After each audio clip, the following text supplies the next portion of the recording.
Vamos a ir entonces al Evangelio de Mateo, capítulo 18, versículo 23. Dice: por lo cual el reino de los cielos es semejante a un rey que quiso hacer cuentas con sus siervos, y comenzando a hacer cuentas, le fue presentado uno que le debía 10,000 talentos.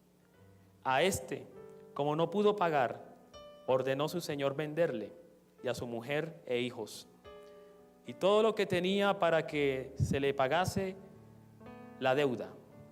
Entonces aquel siervo, postrado, le suplicaba diciendo: Señor, ten paciencia conmigo, y yo te lo pagaré todo.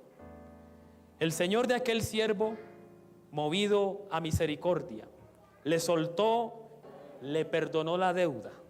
Pero saliendo aquel siervo, halló a uno de sus consiervos, que le debía 100 denarios, y haciendo de él, le ahogaba, diciendo: págame lo que me debes. Entonces su consiervo, postrándose a sus pies, le rogaba diciendo: ten paciencia conmigo, y yo te lo pagaré todo. Pero él no quiso, sino fue y le echó en la cárcel hasta que pagase la deuda. Viendo sus consiervos lo que pasaba, se entristecieron mucho. Fueron y refirieron a su señor todo lo que había pasado. Entonces, llamándole su señor, le dijo: siervo malvado, toda aquella deuda te perdoné, porque me rogaste.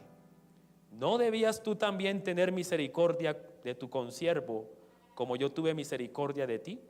Entonces su señor, enojado, le entregó a los verdugos hasta que pagase todo lo que le debía. Así también mi Padre Celestial hará con vosotros, si no perdonáis de todo corazón, cada uno a quien, a su hermano, las ofensas. Miren, hay dos tipos de perdón. Hay un perdón condicional y hay un perdón incondicional. ¿Cómo es el perdón condicional? El perdón condicional es aquel que se expresa con la siguiente frase: yo te perdono si. ¿Sí qué? Si no lo vuelves a hacer, sí. ¿Qué más? Yo te perdono si me haces un favor. Yo te perdono si tú me pides perdón a mí primero. Ese es un perdón condicional. Es un perdón en el cual la persona ofendida espera cambio de actitudes. La persona ofendida espera cambios de comportamientos en el ofensor. A la final es un perdón que se exige. A la final es un perdón que no depende de uno, sino que es un perdón que depende de lo que haga el ofensor.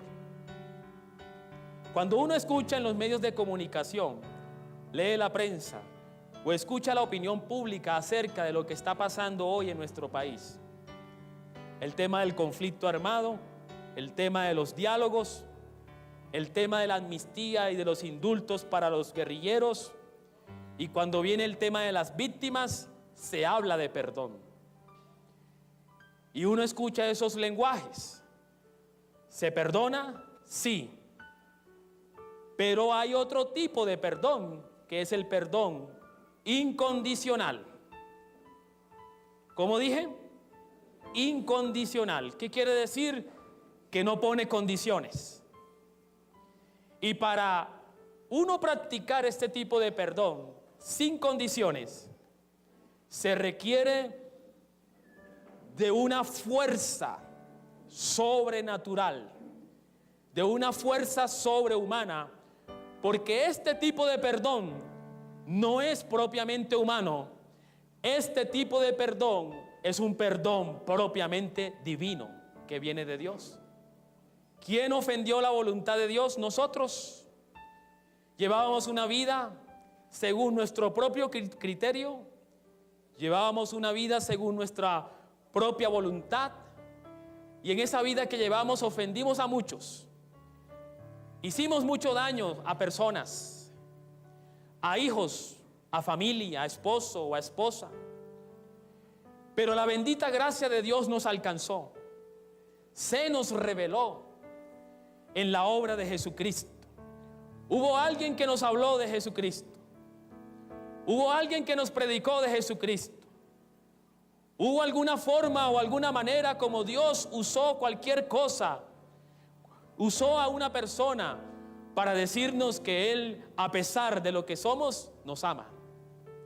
A pesar de esos errores, nos perdona. Y a pesar de esas ofensas y esa manera de vivir, esa voz o esa revelación de Dios que nos dijo: hijo mío, tengo un nuevo proyecto para ti. Y esa fue la revelación de la gracia de Dios que nos alcanzó. Cuando Dios hizo esto, no puso condiciones. Juan 3:16, ¿qué dice? En gran manera amó Dios al mundo. ¿El mundo santo, pregunto? ¿O el mundo pecador? ¿El mundo que clamaba por Dios o el mundo que crucificó a Dios? En gran manera amó Dios al mundo, que no le pidió nada a cambio, sino que antes le entregó al Hijo, para que todo aquel que acepte esta gracia no se pierda, sino que tenga la vida plena, de ahora hasta la eternidad.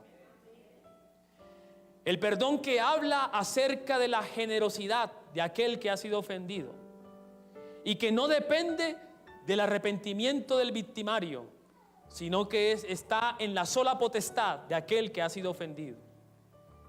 Es decir, a la final estamos hablando de un perdón muy distinto al que el mundo conoce. Desde ese punto de vista, este tipo de perdón ya no es una exigencia. Este tipo de perdón incondicional se convierte en un don, un regalo. Y el regalo no se exige. En este pasaje que acabamos de leer, de Mateo capítulo 18, versículo 23, aunque es una parábola, está en el contexto de perdón. Si usted lee el versículo 21, dice que Pedro le dijo al Señor: ¿cuántas veces perdonaré a mi hermano que peque contra mí? ¿Hasta 7? ¿Y qué dijo Jesús? No te digo hasta 7, sino aún hasta 70 veces 7. Es decir, 490 o 99. 490 veces. ¿Quiénes ya van en el perdón número 489? Alguien que diga en esta mañana: pastor, yo ya casi que me acerco. ¿Sí? Es que ese hijo mío o ese marido mío ya voy en el perdón 489 veces. Pues hermana o hermano, no necesariamente Jesús está diciendo eso. Lo que está hablando es de un perdón sin límites. En esta parábola que Jesús habla a sus discípulos, lo habla en el contexto de la pregunta de Pedro: ¿cuántas veces debo perdonar? En ese contexto Jesús habla de esta parábola. Y en esta parábola nos habla de un rey que tenía y había dado dinero a sus siervos.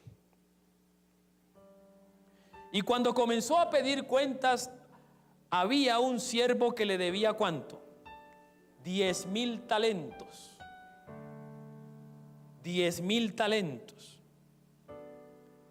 No importa cuánto representa en peso esa cifra, lo que importa en la parábola es el sentido de cantidad, o darnos a entender que la deuda era grande y que no podía pagarse fácilmente. Y dice la escritura que como no pudo pagarle, ¿qué hizo este rey? Conforme a la usanza y a la tradición, como se pagaban las deudas, entonces ordenó venderle a su mujer y a sus hijos se vendían como esclavo. Pero aquel siervo postrado le suplicaba: Señor, ten paciencia conmigo, que yo te lo pagaré todo. Dice la Escritura que el rey se movió a misericordia, tuvo compasión de él. ¿Y qué dijo el rey? Está bien, me lo paga después. ¿O qué dijo el rey? ¿Sabe qué? Dejemos así. Deje así. No me debe nada. ¿Qué me da a entender esto? O esta primera parte de la parábola. ¿Tenía la capacidad para pagar la deuda? No. Y si no tenía la capacidad para pagar la deuda, aún si lo vendía a ellos como esclavos y todo lo que tenía, con eso resolvía el problema, podía recuperar parte de su deuda, pero dejaría en desgracia a toda una familia. Así que esta parábola nos habla de un rey que tiene cierto grado de justicia. Y nótese que aquí la justicia no tiene que ver tanto con castigo, porque cada vez que hablamos y exigimos justicia, justicia, justicia, ¿qué viene a nuestra mente? Castigo, cárcel, pena de muerte, que sufra como yo sufrí. Y en el fondo, ese anhelo de justicia lo que hace es disfrazar el sentido de venganza que hay en el corazón humano. Y esta justicia basada en la misericordia se tradujo en un tipo de perdón. ¿Qué le dijo a este siervo? No me pagues ahora y págame después. No, simplemente le dijo: mira, ¿sabe qué? Te perdono la deuda y punto. ¿Qué nos da a entender esto? Que el perdón incondicional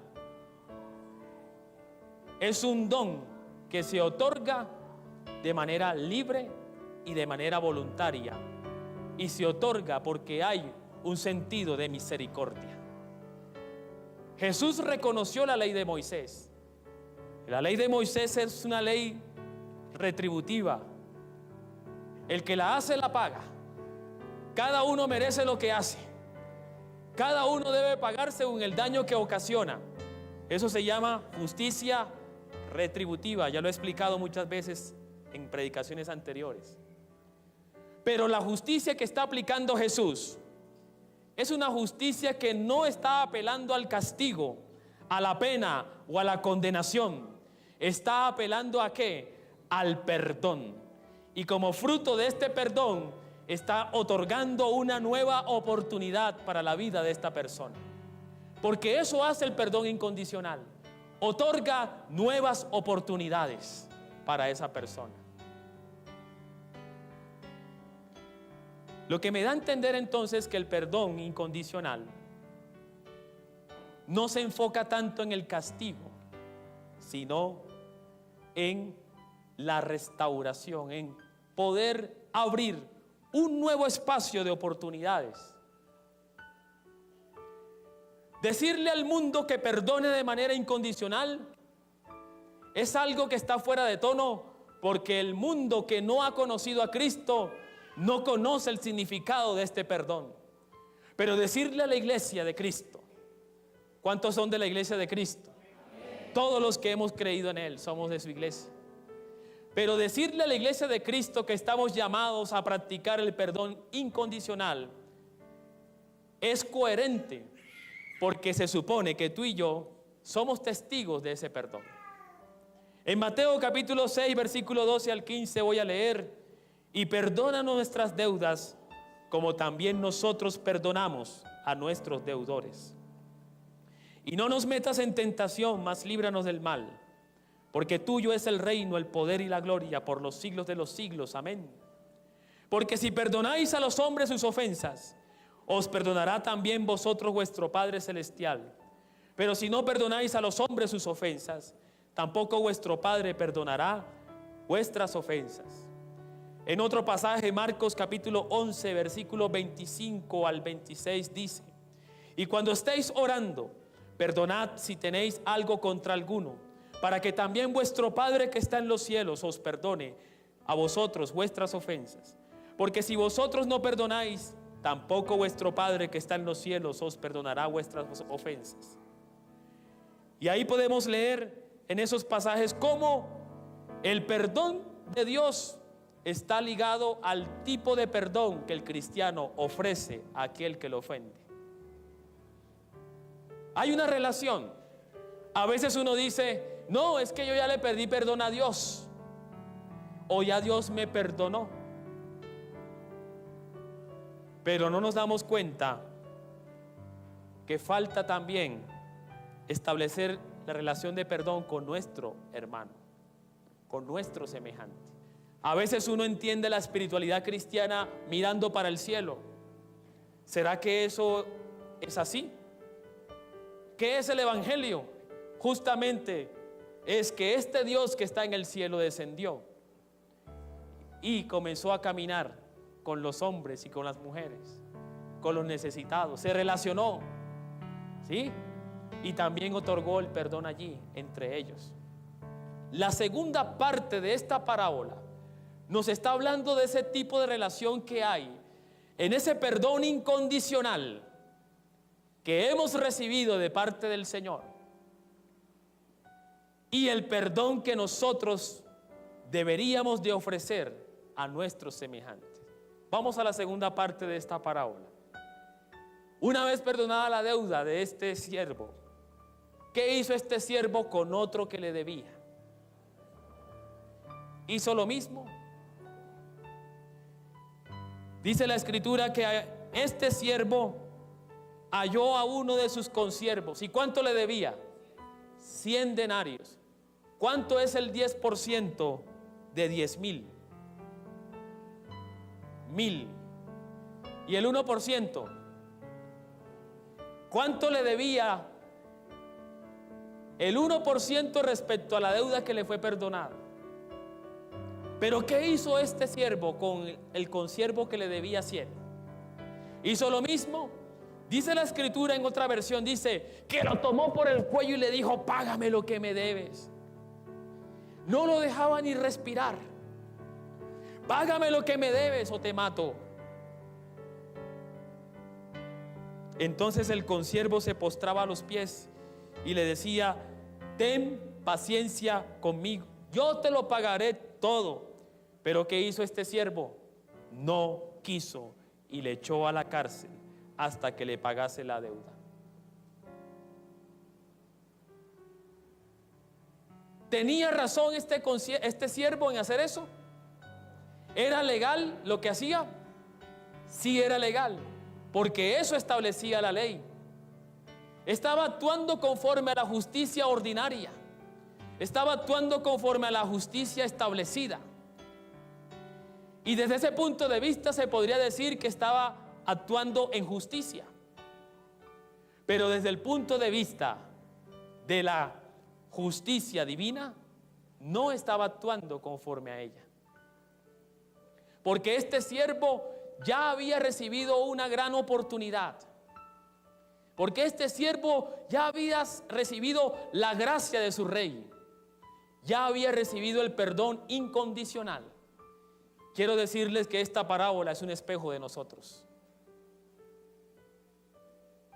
Eso pasa cuando nosotros no otorgamos el perdón incondicional a aquellos que nos ofenden.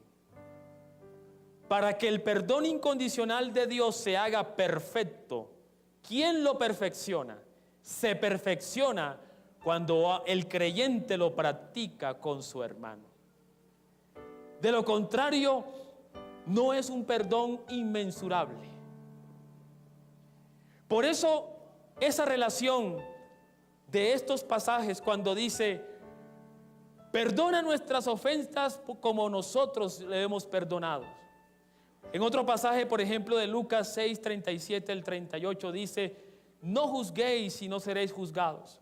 No condenéis y no seréis condenados. Perdonad y seréis perdonados. Dad y se os dará. Medida buena, apretada, remecida y rebosando darán en vuestro regazo. Porque con la misma medida con que medís, os serán medidos.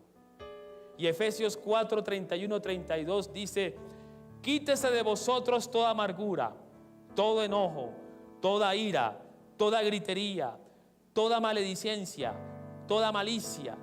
Antes sed benignos unos con otros, misericordiosos, perdonándoos unos a otros, como Dios os perdonó a vosotros en Cristo. Cuando el creyente otorga este perdón incondicional como una dádiva, como un don, de manera excepcional, está demostrando el tipo de amor que gobierna su vida. Y ese es el amor que viene del cielo. Por eso no esperemos del mundo que perdone de esta manera. Pero el mundo sí debe de esperar que la iglesia practique este tipo de perdón, porque la iglesia ha sido beneficiaria del perdón incondicional de Dios. ¿Qué nos impide perdonar? ¿Por qué esperamos tanto tiempo? ¿Por qué cargamos con los meses, con los años, con las décadas de resentimientos, de rencores hacia algunos familiares que en cierta ocasión nos ofendieron, nos agredieron? Pero ahora que tú y yo estamos en Cristo, ¿por qué seguir cargando con esto? ¿Por qué no otorgar como una gracia, como una dádiva, como un don, un perdón sin condiciones, sin importar si se arrepienten o no? Porque esto es lo que demuestra el tipo de amor que nos gobierna. Muchas veces no se perdona por la famosa frase: es que hay que tener dignidad. Y a veces la dignidad se descubre o se disfraza de orgullo. Es necesario menguar para que Cristo crezca. Si cada uno viviera para Cristo, creo que tendríamos un mundo mejor. Nótese que en nuestra sociedad colombiana se nos enseña que aquel que no defiende su dignidad, su ego, su orgullo, aquel que no lo hace, ¿cómo se le tilda? De tonto, de bobo. En el perdón incondicional no hay argumentos. No hay argumentos. Un ejemplo: cuando sucede un conflicto y hay una ruptura de la relación, cada uno está pensando, ¿qué cosa? Que tiene la razón. Y aunque reconozca que la embarró, al final, ¿qué hace? Lo justifica. Es que yo actúo así porque tú sabes esto, esto y lo otro. ¿Y eso qué es? Justificación, razonamientos, argumentos. Y la otra parte también está en la misma. Pero cuando uno quiere caminar en este perdón incondicional, hay que dejar esos argumentos a un lado. Y el único argumento es que yo quiero agradar el nombre de Dios. Lo que tenemos que hacer es avanzar hacia el perdón sobrenatural, perdón sin condiciones, porque este es el perdón que viene de Dios. Puede ser que hayan hermanos aquí peleados, presentes o ausentes. Creo que la iglesia también necesita entonces otorgar ese perdón sin condiciones. Termino entonces con la frase de Jesús que muchas veces he predicado. Jesús dijo en Lucas 23:34, antes de entregar su vida dijo: Padre, ¿qué dijo? Perdónalos porque no saben lo que hacen. Punto seguido, dice el versículo, y echaron suertes sobre sus vestiduras. ¿Qué sucedió allí? ¿Jesús estaba enfrentando la justicia humana, sí o no? En la justicia humana o en la justicia romana que había, se establecía un día de gracia, un día en el cual se perdonaban los delitos. Pero ese día Jesús compartía ese día con otro que estaba allí, preso. ¿Cómo se llamaba? Barrabás. Y el día que llegó el acto de gracia dentro de la justicia romana, la autoridad romana entonces pregunta al pueblo: ¿a quién quieren ustedes que yo libere? ¿Y qué dijo la democracia? ¿Sí ve el peligro de la democracia? La democracia dijo: a Barrabás. Así que Jesús, cuando está en la cruz,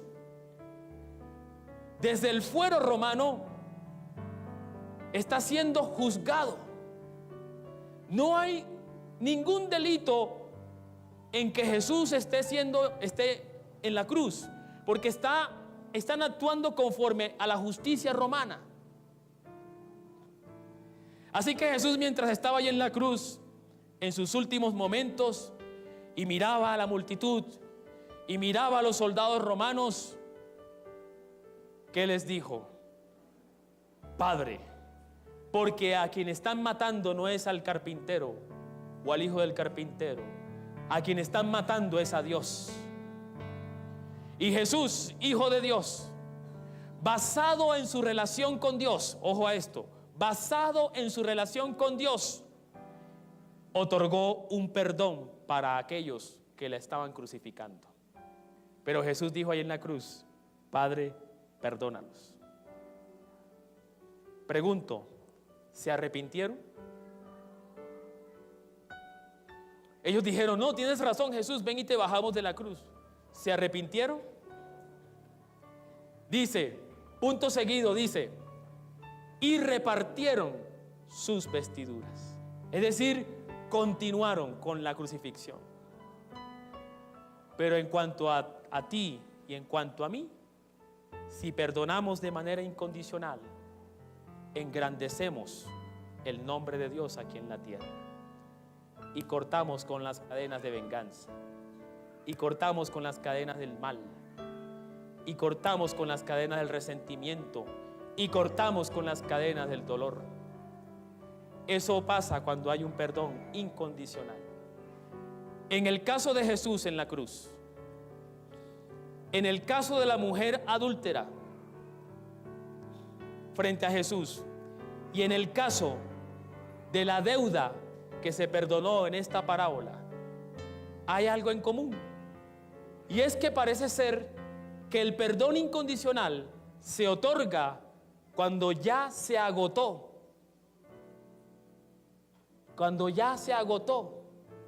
toda instancia de justicia humana. En la crucifixión de Jesús, ya la justicia humana romana había sentenciado.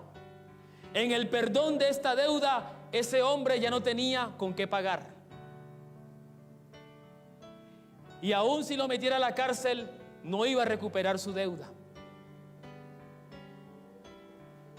Entonces, ¿qué hacer en esas instancias? Perdón sin condiciones. Es como si fuera un acto de gracia, un espacio donde se abre una nueva oportunidad, un espacio donde hay liberación, donde hay sanidad, donde hay restauración. Y eso pasa cuando uno perdona de manera incondicional. Pongámonos en pie y oremos por esta palabra.